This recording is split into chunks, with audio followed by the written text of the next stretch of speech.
All right, everybody. The Texas Longhorns are going to be taking the field against the TCU Horned Lizards. Yeah, that's right. There's no such thing as a horned frog in the state of Texas. They do exist down in South America, but not in Texas. There is such a thing as a horned lizard. See them all the time. See them outside my house. They are in abundance in Texas. So the TCU Horned Lizards, we're going to call them by the right name. And who's going to be leading the field against them? Is it going to be Malik Murphy or is it going to be Quinn Ewers? Is Quinn Ewers coming back from injury? He had the grade 2 shoulder joint AC injury, if y'all remember that, AC shoulder separation. Well, we got word. We got word from the Texas football Twitter account. They put this out saying, hey, Quinn Ewers, number 3, he's back, baby. We got 3 back. He's back. And just in case this is not official enough for any of y'all, is that official enough? Is the big man official enough? Steve Sarkisian has announced Quinn Ewers will start versus TCU. So we're going to be talking about that in this video. So if you like the video, drop a like in the video, subscribe to the channel, and then comment down below your thoughts on Quinn Ewers returning. And yeah, let's go ahead and hop right on into it. So where do we hop into it? Well, let's start where he left off. Okay. Quinn Ewers' adjusted completion percentage versus Houston was 92%. So this is going to be when you remove the times that he threw away the ball. Ball was batted down to the line of scrimmage, or even just deflected at all. When you get rid of those, and also drops, but there were no drops. So when you do that, he had 23 completions on 25 attempts. I mean, that's something very similar that you saw versus Oklahoma. It has, and it's been like that over the last 4 weeks. If you look at that, he's been 91.5% over the last 4 weeks. 96 completions on 105 attempts. Again, that is removing throwaways and deflected passes, and then drops. Again, there has not been a lot of drops, so that's been something positive. And it did kind of almost ding us a little bit, you know. We did feel his loss. But at the end of the day, it's can he return to what he was at? And that's going to be the real, elephant in the room, or to use the longhorn in the room. It's just the giant question. Hey, how is he going to do with that shoulder? Now, I believe it was not his throwing shoulder. I believe this was his non-throwing shoulder that was injured. So this is something that's intriguing, because if it's not his, if I'm correct in remembering that it's not his throwing shoulder, he should, in theory. Now maybe he's not. Maybe he needs to get back into a rhythm. Maybe there's the rhythm aspect, but the accuracy should be there. He played well. I mean, in my opinion, he played well versus Rice. He could have if he hit a couple deep balls. The fans look at that Rice game completely different. Wyoming, bad game, is what it is. Bad game. But outside of that, Quinn has been money.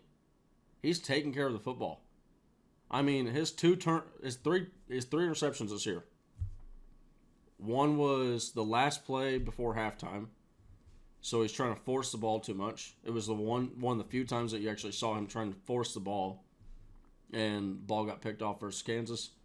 Harmless interception. Halftime. Move on. Oklahoma, that's already been talked about a million times, but is what it is. Threw 2 picks in that game. Outside of that, Quinn Ewers he has taken care of the football. And he has not put Texas in a situation where we're going to turn the football over.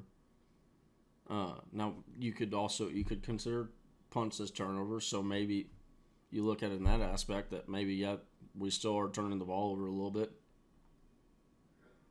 But ultimately, I think that it's just his command of the offense. It's clear he has a more depth to operate the offense in, if that makes sense. He just has more control, and what I mean by that is he has more of the playbook open to him. Malik Murphy, that was his second start. This would be his third start if he was going out there. This is what, Quinn Ewers' 13th, 14th, 15th start under Steve Sarkisian? Probably not that, but, I mean, you get the point. He's got a lot more starts underneath his belt. He's got multiple seasons underneath his belt. Now, so does Malik Murphy, but it's a little bit different. So this will be something easy, something to watch. Something also to watch is to see how he does with Xavier Worthy. Xavier Worthy, he looked like he was lacking a little bit of a connection with Malik Murphy.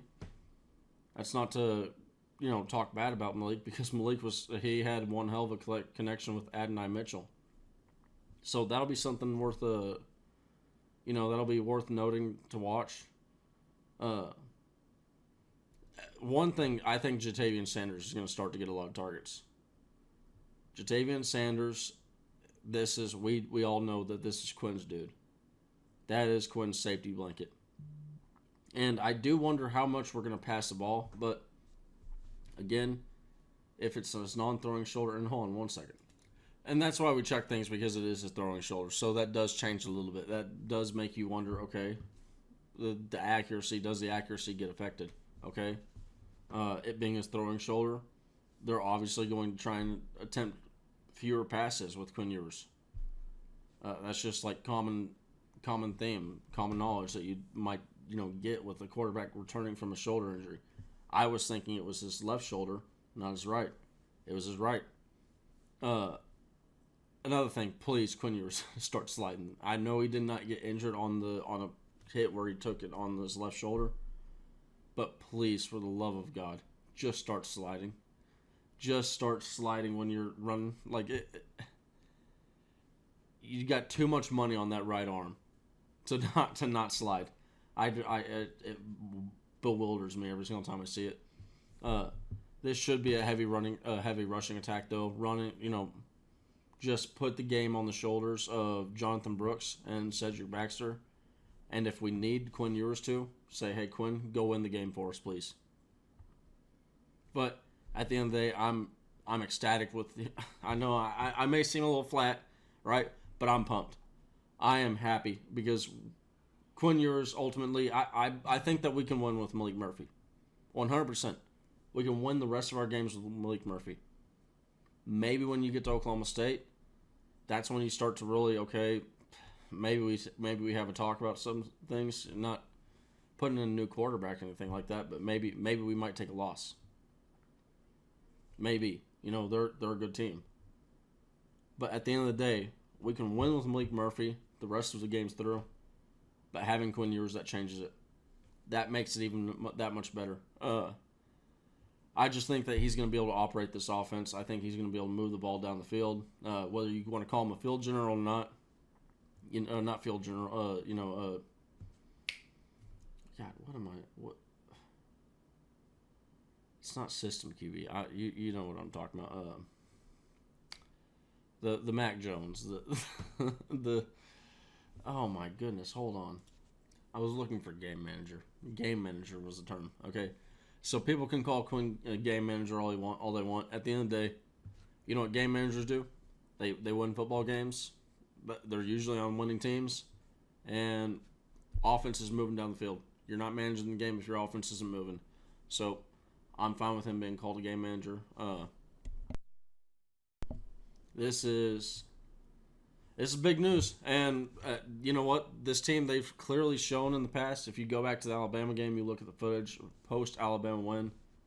Quinn is their leader. Quinn's their dude, and I think that they're going to show this. I mean, obviously Malik, they're going to show their support for Malik. They did that. They had some juice for Malik. I expect to see some juice for Texas with Quinn Ewers back out there. I expect to. I wonder how the deep ball will change, because look, Malik was throwing the deep ball far better than Quinn. Is what it is. Maybe that put a little fire underneath Quinn's ass, and he starts hitting the deep ball some. Wouldn't that be nice? All right, everybody. Hope you all have a great day. Hope Quinn balls out, and as always, hook 'em.